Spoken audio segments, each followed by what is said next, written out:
ভগবান শ্রীরামকৃষ্ণ। দুষ্টু লোকেরও দরকার আছে। একটি তালুকের প্রজারা অত্যন্ত দুরন্ত হয়ে উঠেছিল। তখন গোলক চৌধুরীকে পাঠিয়ে দেওয়া হলো। তার নামে প্রজারা কাঁপতে লাগলো। এতই যে কঠোর শাসন, সবারই দরকার রয়েছে। সীতা বললেন, রাম, অযোধ্যায় সব অট্টালিকা হতো তাহলে বেশ হতো। অনেক বাড়ি দেখছি ভাঙা পুরনো। রাম সীতাকে বললেন, সব বাড়ি যদি সুন্দর থাকবে তাহলে রাজমিস্ত্রিরা কি করবে? ঠাকুরের এই কথা শুনে সকলে হাসতে লাগলো। ঈশ্বর সব রকম করেছেন। ভালো গাছ করেছেন, বিষ গাছও করেছেন, আবার আগাছাও করেছেন। জানারের ভিতরে ভালো মন্দ দুই আছে। বাঘ, সিংহ, সাপ আছে, যেমন গরু ভেড়াও আছে, ভালোও আছে মন্দও আছে। তাই সবেরই দরকার আছে। কারণ অকারণ সবই তার সৃজন। এক অনন্ত অখণ্ড সত্যের কথা ঠাকুর কথামৃতে তুলে ধরলেন।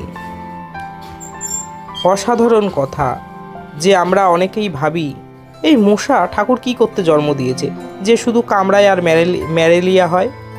ইস, মাছি বনবন করে ঘুরছে, কি কেন দরকার আছে এর? সাপ লোকে কাটে, লোকে মারা যায়, কি করতে দরকার আছে? কিন্তু আধুনিক যুগে আমরা দেখতে পাচ্ছি সকলেরই প্রয়োজন রয়েছে। কেন? বাস্তুতন্ত্রের জন্য।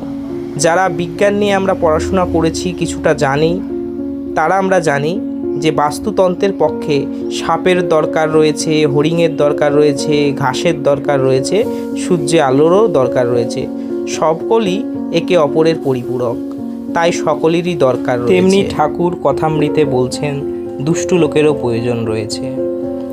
এক অসাধারণ কথা, যা চিরন্তন সত্য, যা আমাদের মতন যারা আধ্যাত্মিক পিপাসু, জানবার ইচ্ছা রাখি ভগবান সম্বন্ধে, জগৎ সম্বন্ধে, তাদের ক্ষেত্রে এই কথাগুলি অত্যন্ত মূল্যবান, অমৃতের সমান। যদি বন্ধুরা ভিডিওটি ভালো লাগে তাহলে চ্যানেলটাকে সাবস্ক্রাইব, লাইক, শেয়ার করে আমাদের পাশে দাঁড়াবেন।